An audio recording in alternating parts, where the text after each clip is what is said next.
Salve, and welcome to Docens Phoenicopterus. And today we're going to be talking about the introduction to verbs. To start off, we're going to talk about the grammatical structure of the Latin verb system. Latin verbs vary grammatically through person, number, tense, voice, and mood. Latin features 4 conjugations, 4 moods, the indicative, imperative, infinitive, and subjunctive, 6 tenses, the present, imperfect, future, perfect, pluperfect, and future perfect, 2 voices, active and passive, along with first, second, and third person, both singular and plural. Not to worry though, because these forms are learned with time. Now we're going to talk about a Latin dictionary entry, and we're going to be using a common first conjugation word, amo, amare, amavi, amatum, and this verb means to love. We have our 4 principal parts, and our first principal part, amo, is also the first person singular of the present active indicative, which is the first form that you learn when starting Latin.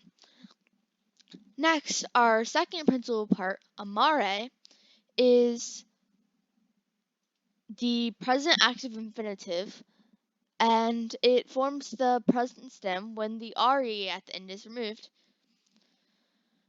Our third and fourth principal parts, amawi and amatum, are not important right now because they're not a part of the basics of Latin, and therefore there will be another video covering these in the future.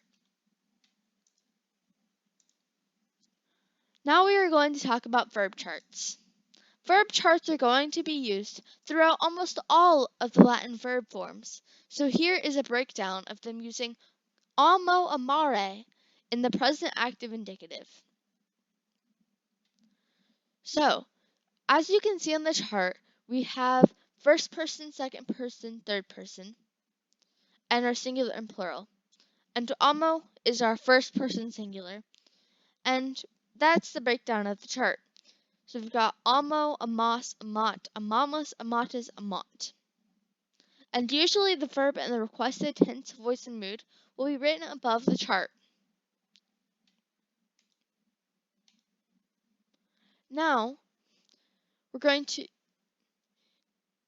talk about how these forms tell us who is doing the action. So, our first person singular. So, first person is like I, and then there's only one, so it's I love, but then plural's multiple, so it's we love. And it's broken down, and so like amo is like translates to I love, and amos translates to you, translates to he, she, it love, and so on. This makes it really easy to always know who is doing the action of the verb.